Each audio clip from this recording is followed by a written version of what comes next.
Okay, hi student. ನಿರ್ವಹಣೆಯ ಗುಣಲಕ್ಷಣಗಳು, characteristics of management. Okay, ಇದೊಂದು ಇಂಪಾರ್ಟೆಂಟ್ ಕ್ವಶನ್ಸ್ ಇದೆ ನಿಮಗೆ, 8 ಮಾರ್ಕ್ಸ್ ಕ್ವಶನ್ಸ್. ಕ್ಯಾರೆಕ್ಟರಿಸ್ಟಿಕ್ಸ್ ಆಫ್ ಮ್ಯಾನೇಜ್ಮೆಂಟ್ಸನ್ನು ನೀವು ಯಾವ ಥರನಾಗಿ ಸ್ಟಡಿ ಮಾಡಬೇಕು ಅನ್ನೋದನ್ನು ಇವತ್ತಿನ ಕ್ಲಾಸ್ನಲ್ಲಿ ನೋಡೋಣ. ಓಕೆ, ಫಸ್ಟ್ ಒಂದು management is a goal oriented process. Okay, management is a goal oriented process. ಅದಕ್ಕೆ ಕನ್ನಡದಲ್ಲಿ ನಿರ್ವಹಣೆಯು ಗುರಿ ಪ್ರಧಾನ ಪ್ರಕ್ರಿಯೆಯಾಗಿದೆ. Okay, goal oriented process. Goal oriented process, every organisation an organization has a set of basic goals, which are the basic reason for its existence. ಅಂದ್ರೆ ಪ್ರತಿಯೊಂದು ಸಂಸ್ಥೆಯು ತನ್ನ ಗುರಿ ಹೆಂಗಿರಬೇಕಪ್ಪ ಅಂದ್ರೆ ಅದು ಗುರಿಗಳನ್ನು, ಪ್ರತಿಯೊಂದು ಸಂಸ್ಥೆಯು ತನ್ನ ಗುರಿಗಳನ್ನು ಹಾಕಬೇಕು. ಗುರಿಗಳನ್ನು ಹಾಕ್ತಪ್ಪ ಅಂದ್ರೆ ತಾನು ನಿರಂತರವಾಗಿ ಅಸ್ತಿತ್ವದಲ್ಲಿ ಉಳಿತದ. Okay, for goal oriented every organization, a goal you have to simply set for the basic. ಆ ಗೋಲ್ ಹೆಂಗಿರ್ಬೇಕಪ್ಪ ಅಂದ್ರೆ ಕ್ಲಿಯರ್ ಆಗಿರ್ಬೇಕಾ, ಸಿಂಪಲ್ ಆಗಿರ್ಬೇಕಾ, ಸರಳವಾಗಿ ಅರ್ಥವಾಗುವಂಥಲ್ಲಿ ನಾವೇನು ಮಾಡಬೇಕಾ, ಆ ಗುರಿಗಳನ್ನು ನಿಗದಿಯನ್ನು ಮಾಡಬೇಕು. ಫಾರ್ ಎಕ್ಸಾಂಪಲ್ಸ್, ಇನ್ಕ್ರೀಸ್ ಸೇಲ್ಸ್ ಅಂದರೆ ಸಂಸ್ಥೆ ಏನು ಮಾಡ್ತದ, ಮಾರಾಟವನ್ನು ಹೆಚ್ಚು ಮಾಡಬೇಕು ಅಂಥೇಳಿ ತನ್ನ ಗುರಿಗಳನ್ನು ಹಾಕ್ತದೆ. Increase sales for 20% for this month April, for May, for June, in month wise, ತಿಂಗಳ ವೈಸ್ ಏನು ಮಾಡ್ತದ, ತನ್ನ ಮಾರಾಟ ಪ್ರಮಾಣವನ್ನು ಹೆಚ್ಚಿನ ರೀತಿಯಲ್ಲಿ ಮಾಡಬೇಕಂತೇಳಿ ಸಂಸ್ಥೆ ನಿರ್ಧಾರವನ್ನು ಮಾಡ್ಕೋತಾ ಹೋಗ್ತದೆ. ಇದು ಮೊದಲನೇ ಪಾಯಿಂಟಿನ ಪರ ನಿರ್ವಹಣೆಯು ಗುರಿ ಪ್ರಧಾನ ಪ್ರಕ್ರಿಯೆಯಾಗಿದೆ. Okay, second one, management is all pervasive. ನಿರ್ವಹಣೆಯು ಸರ್ವವ್ಯಾಪಕವಾಗಿದೆ. ಮ್ಯಾನೇಜ್ಮೆಂಟ್ ಈಸ್ ಆಲ್ ಪರ್ವೇಶಿವ್. The activity involved in managing an enterprise are common to all organisation, whether economic or social or political. Okay, ನಿರ್ವಹಣೆಯು ಸರ್ವವ್ಯಾಪಕವಾಗಿದೆ. ಇದು ತನ್ನ ಎಲ್ಲ ಚಟುವಟಿಕೆಗಳ ಆಧಾರದ ಮೇಲೆ ಏನಪರ ಸಾಮಾನ್ಯವಾಗಿ ಸಂಸ್ಥೆ ಏನಪರ ಎಲ್ಲ ರೀತಿಯ ಏನಪರ ಸಾಮಾನ್ಯವಾಗಿ ತನ್ನ ಗುರಿಗಳನ್ನು ತಾ ಏನು ಮಾಡ್ತದಪ್ಪ ಅಂದ್ರೆ ಅದು ಆರ್ಥಿಕವಾಗಿರ್ಬೋದ, ಸಾಮಾಜಿಕವಾಗಿರ್ಬೋದು, ರಾಜಕೀಯ ಸಂಘಟನೆಗಳಾಗಿರ್ಬೋದು, ಎಲ್ಲ ರೀತಿಗಳಲ್ಲಿ ಸಾಮಾನ್ಯವಾಗಿ ಇರ್ತದ. ಓಕೆ, ಒಂದು ಉದಾಹರಣೆ ಹೇಳ್ತೇನೆ. ಒಂದು ಆಸ್ಪತ್ರೆ ಅಥವಾ ಶಾಲೆಯನ್ನು ನಿರ್ವಹಿಸುವಂತೆ ಒಂದು ಪೆಟ್ರೋಲ್ ಬಂಕನ್ನು ಕೂಡ ನಿರ್ವಹಿಸಬೇಕಾದ ಅಗತ್ಯವಿದೆ. ಓಕೆ, ಅದು ನೋಡ್ರಿ, ಒಂದು ಹಾಸ್ಪಿಟಲ್ ಇರ್ತದ, ಒಂದು ಪೆಟ್ರೋಲ್ ಬಂಕ್ ಇರ್ತದ, ಒಂದು ಶಾಲೆ ಇರ್ತದ. ಅದು ಭಾರತವಾಗಿರ್ಬೋದ, ಅಮೆರಿಕ ಆಗಿರ್ಬೋದು, ಜರ್ಮನ್ ಆಗಿರ್ಬೋದ, ಎಲ್ಲ ಕಡೆ ನೆನಪಾರ ವ್ಯವಸ್ಥಾಪಕರು ಒಂದೇ ರೀತಿಯ ಕಾರ್ಯವನ್ನು ನಿರ್ವಹಿಸ್ತಾರ. For example, management is all pervasive. For examples, a petrol pump needs to managed as such as a hospital or a school. What managers do in India, the USA or German or Japan is the same. How they do it may be quite different. ಅಂದ್ರೆ ಸಂಸ್ಥೆಗೆ ಸಂಬಂಧಪಟ್ಟಿರ್ತಕ್ಕಂಥ ಕಾರ್ಯಗಳು ಒಂದೇ ಆಗಿರ್ತಾವ. ಇಲ್ಲಿ petrol ಬಂಕನ್ನಾಗಿರ್ಬೋದ, ಆಸ್ಪತ್ರೆ ಆಗಿರ್ಬೋದ, ಶಾಲೆಗಳನ್ನಾಗಿರ್ಬೋದು, ಇವು ನಿರ್ವಹಿಸ್ತಿರ್ತಕ್ಕಂಥ ಕಾರ್ಯಗಳ ಎಲ್ಲನೂ ಒಂದೇ ಇರ್ತಾವ. ಆದ್ರೆ ಭಿನ್ನತೆ ಎಲ್ಲಿರ್ತದಪ್ಪ ಅಂದ್ರೆ ಒಂದು ಕಾರ್ಯನಿರ್ವಹಿಸುವುದು ಹೇಗಿಪ್ಪ, ಒಂದು ಭಿನ್ನತೆಯನ್ನು ಇರ್ಬೋದು. They are working process, these are the difference. They are tradition, these are cultures, these are history, these are difference. ಅಂದ್ರೆ ಅಲ್ಲಿ ಇರ್ತಿರ್ತಕ್ಕಂಥ ಸಂಸ್ಕೃತಿ, ಸಂಪ್ರದಾಯ, ಇತಿಹಾಸಗಳು ಒಂದು ಭಿನ್ನತೆಯಿಂದ ಕೂಡಿರ್ತಾವ. ಆದ್ರೆ ಇಲ್ಲಿ ಕೆಲಸ ಕಾರ್ಯಗಳಿನ ಪರ ಅವು ಸಾಮಾನ್ಯವಾಗಿ ಕಾಣಕ್ಕೆ ಇಷ್ಟಪಡ್ತೀವಿ ಅಂತ ಹೇಳ್ತಾನೆ. ಇದು ನಿರ್ವಹಣೆ ಸರ್ವವ್ಯಾಪಕವಾಗಿದೆ. Okay, management is all pervasive. Next, management is multidimensional. ನಿರ್ವಹಣೆಯು ಬಹು ಆಯಾಮವನ್ನು ಹೊಂದಿದೆ.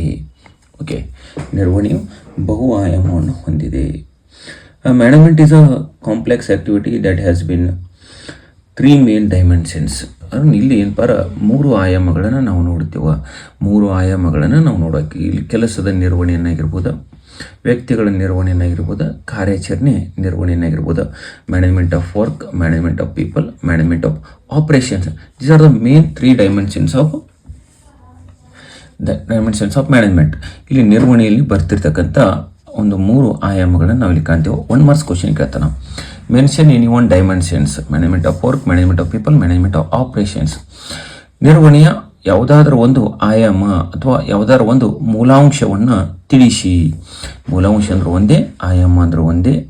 ಇಲ್ಲಿ ಒಂದು ಮಾರ್ಕ್ಸಿನ ಒಂದು ಕ್ವಶನ್ಸನ್ನು ಇಲ್ಲಿ ಕ್ರಿಯೇಟ್ ಮಾಡ್ತಾನೆ. ಯಾವಾಗ ನಿಮ್ಗೆ ಏನು ಮಾಡಿರಿ 1 ಮಾರ್ಕ್ಸ್ ಕ್ವಶನ್ಸನ್ನು ಇಲ್ಲಿ ಬರೀರಿ. ಓಕೆ, ನೆಕ್ಸ್ಟ್ ಪಾಯಿಂಟ್, ನಿರ್ವಹಣೆಯು ನಿರಂತರ ಪ್ರಕ್ರಿಯೆಯಾಗಿದೆ. Management is a continuous process. ನಿರ್ವಹಣೆಯು ನಿರಂತರ ಪ್ರಕ್ರಿಯೆಯಾಗಿದೆ. Management is a continuous process. Okay, ನಿರ್ವಹಣೆ ನಿರಂತರವಾಗಿ ತನ್ನ ಕೆಲಸ ಕಾರ್ಯಗಳನ್ನು ಮಾಡ್ತಿರ್ತದೆ. ನಿರಂತರವಾಗಿ ನಿರ್ವಹಣೆ ತನ್ನ ಕೆಲಸ ಕಾರ್ಯಗಳನ್ನು ಮಾಡ್ತಿರ್ತದೆ. ಅದು ಅದರ ಪ್ರಕ್ರಿಯೆ ಹೆಂಗಿರ್ತದಪ್ಪ ಅಂದ್ರೆ ನಿರಂತರವಾಗಿ ತನ್ನ ಕಾರ್ಯಗಳು, ಕಾರ್ಯಗಳಂದ್ರೆ ಯೋಜಿಸುವಿಕೆ ಆಗಿರ್ಬೋದು, ಸಂಘಟಿಸುವಿಕೆ ಆಗಿರ್ಬೋದು, ನಿರ್ದೇಶಿಸುವಿಕೆ ಆಗಿರ್ಬೋದು, ನಿಯಂತ್ರಿಸುವಿಕೆ ಆಗಿರ್ಬೋದು. ಇವುಗಳ ಆಧಾರದ ಮೇಲೆ ತನ್ನ ಕೆಲಸ ಕಾರ್ಯಗಳನ್ನು ಮಾಡ್ತಿರ್ತದೆ. ಪ್ರತಿದಿನ ತನ್ನ ಕಾರ್ಯಗಳು ಏನದಾವ, ಯಾವ ಥರನೇ ಕೆಲಸ ಮಾಡಬೇಕಾ, ಒಬ್ಬ ಕೆಲಸವನ್ನು ಹೆಚ್ಚಿನ ರೀತಿಯಲ್ಲಿ ಯಾವ ಥರನೇ ಕೆಲಸ ಕಾರ್ಯಗಳನ್ನು ನಾವು ತೊಡಗಬೇಕಾ ಅನ್ನೋದನ್ನು, ಇದು ಕಾರ್ಯಗಳ ಸರಣಿ ಹೆಂಗೆ ಪ್ರಕ್ರಿಯೆ ಅಂದ್ರೆ ನಿರಂತರವಾಗಿ ಒಂದು ಕಾರ್ಯಗಳ ಸರಣಿಯನ್ನು ಇದು ಒಳಗೊಂಡಿರ್ತದೆ. Okay, management is a continuous process. The process of management it is a series of continuous. Management including for some of the functions, planning, organizing, directing, stopping and controlling. These are the functions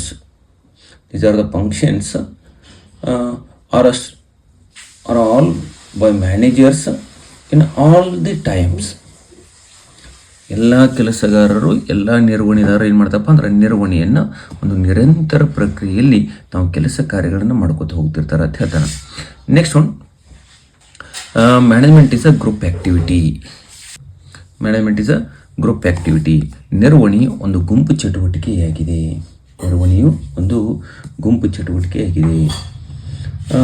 An organization is a collection of diverse individuals with a different needs. Every member of the group has a different purpose for joining the organization, but as a member of the organization they work towards fulfilling the common organization goals. Okay, these are the teamwork. Another word, group activity, these are including for the teamwork. ಇಲ್ಲಿ ಒಂದು ಏನು ಮಾಡ್ದಪ್ಪ ಅಂದ್ರೆ ಒಂದು ಗುಂಪು ತಂಡವಾಗಿ ರಚನೆಯನ್ನು ಮಾಡ್ತದ. ಗುಂಪು ಆಧಾರದ ಮೇಲೆ ಕೆಲಸ ಕಾರ್ಯಗಳನ್ನು ಮಾಡ್ತದ. When organization you have to set for the teamwork, it means a coordination for the team. These are achieving a goals. ಅಲ್ಲಿ ತನ್ನ ತಂಡದಲ್ಲಿ ಎಷ್ಟು ಒಂದು ಸಮನ್ವಯತೆ ಇರ್ತದ, ಕೋಆಪರೇಷನ್, ಸಹಕಾರ ಇರ್ತದ, ಅದರಿಂದ ತನ್ನ ಗುರಿಗಳನ್ನು ಸಾಧನೆ ಮಾಡಕ್ಕೆ ಬರ್ತದ. ಹೀಗಾಗಿ ನಿರ್ವಹಣೆ ಗುಂಪು ಚಟುವಟಿಕೆಗೆ ಒಂದು ಮಹತ್ವವನ್ನು ನೀಡ್ತದ ಅಂತ ಹೇಳ್ತಾನೆ. ಯಾಕಂದ್ರೆ ಇದು ವೈಯಕ್ತಿಕವಾಗಿ ತನಗೆ ಯಾವುದೇ ಥರನಾಗಿನ ಒಂದು ಆಸ್ಪದವನ್ನು ಕೊಡಂಗಿಲ್ಲ. ಅದಕ್ಕೆ ಒಂದು ತಂಡವನ್ನು ರಚನೆ ಮಾಡ್ತಾನೆ. ಆ ತಂಡದ ಆಧಾರದ ಮೇಲೆ ತನ್ನ ಕೆಲಸ ಕಾರ್ಯಗಳನ್ನು ಮಾಡಲಿತ್ತೇಳಿ ತಾನೇನು ಮಾಡ್ದಪ್ಪ ಅಂದ್ರೆ ಸಂಘಟನೆ ತನ್ನ ಗುಂಪುಗಳ ಏನು ಹೊಂದಿಸಿಕೆಯಿಂದ ಆ ಎಲ್ಲ ಸದಸ್ಯರು ಬೆಳೆಯಲು ಮತ್ತು ಅಭಿವೃದ್ಧಿ ಹೊಂದಲು ಅನುವು ಮಾಡಿಕೊಡ್ತದ ಅಂತ ಹೇಳ್ತಿರ್ತಾನೆ. These are helping for the all its members to grow and develop as a needs and opportunity changed. ಇದರಿಂದ ಎಲ್ಲರೂ ತನ್ನ ಸಂಬಂಧಪಟ್ಟಿರ್ತಕ್ಕಂಥ ಸದಸ್ಯರಾಗಿರ್ಬೋದು, ಸಂಬಂಧಪಟ್ಟಿರ್ತಕ್ಕಂಥ ಇನ್ನು ಉಳಿದಿರ್ತಕ್ಕಂಥ ವ್ಯಕ್ತಿಗಳಾಗಿರ್ಬೋದು, ಇದರಿಂದ ಅಭಿವೃದ್ಧಿ ಹೊಂದಲು ಸಹಕರಿಸ್ತದ ಅಂತ ಹೇಳ್ತಾನೆ. ಓಕೆ, ನಿರ್ವಹಣೆಯು ಚಲನಶೀಲ ಕಾರ್ಯವಾಗಿದೆ. ನಿರ್ವಹಣೆ ಒಂದು ಚಲನಶೀಲ ಕಾರ್ಯವನ್ನು ಹೊಂದಿರ್ತದೆ. ನಿರ್ವಹಣೆ ತನ್ನ ಚಲನಶೀಲ ಕಾರ್ಯವನ್ನು ಬದಲಾಗ್ತಿರ್ತಕ್ಕಂಥ ಪರಿಸರಕ್ಕೆ ಹೆಂಗೆ ಪರಿಸರ ಬದಲಾವಣೆ ಆಗ್ತದಲ್ಲ ಅದಕ್ಕೆ ಹೊಂದ್ಕೋಬೇಕಾಗ್ತದೆ. ಹಲವಾರು ಸಂಘಟನೆಗಳನ್ನು ಬರ್ತಾವೆ, ಹಲವಾರು ರೀತಿಯಲ್ಲಿ ಸಾಮಾಜಿಕವಾಗಿರ್ಬೋದಾ, ಆರ್ಥಿಕವಾಗಿರ್ಬೋದಾ, ರಾಜಕೀಯವಾಗಿರ್ಬೋದಾ.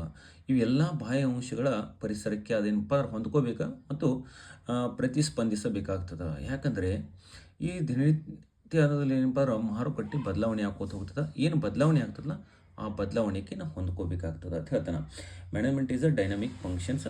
Management is a dynamic functions and has adapt itself to the changes in environment, for economic, for social, for political, whatever. When the environment changed or external factors, these are the adapted itself. ತಾನೇನಪ್ಪ ಹೊಂದ್ಕೋಬೇಕಾಗ್ತದೆ. ಹೊಂದ್ಕೋತಿಪ್ಪ ಅಂದ್ರೆ ಏನು changes ಏನಾಗ್ತದೆ ಮಾರ್ಕೆಟ್ನಲ್ಲಿ. It may be customer taste, it may be product design, colour, price, ಇವು ಏನು ಬದಲಾವಣೆ ಆಗ್ತಾವೋ ಇದಕ್ಕೆ ಹೊಂದ್ಕೊಂಡು ತನ್ನ ನಿರಂತರವಾಗಿನ ತನ್ನ ಕೆಲಸ ಕಾರ್ಯಗಳನ್ನು ಮಾಡ್ಕೋತ ಹೋಗ್ಬೇಕಾಗ್ತದೆ ಅಂತ ಹೇಳ್ತಾನೆ. ಇದು ಒಂದು ನಿರ್ವಹಣೆ ಚಲನಶೀಲ ಕಾರ್ಯವಾಗಿದೆ ಅಂತ ಹೇಳ್ತಾನೆ. Management is a dynamic function. ಶಕ್ತಿಯಾಗಿದೆ ನಿರ್ವಹಣೆ ಒಂದು ಅಗೋಚರ ಶಕ್ತಿಯಾಗಿದ್ದು ಅದನ್ನು ನೋಡಲು ಸಾಧ್ಯವಿಲ್ಲ.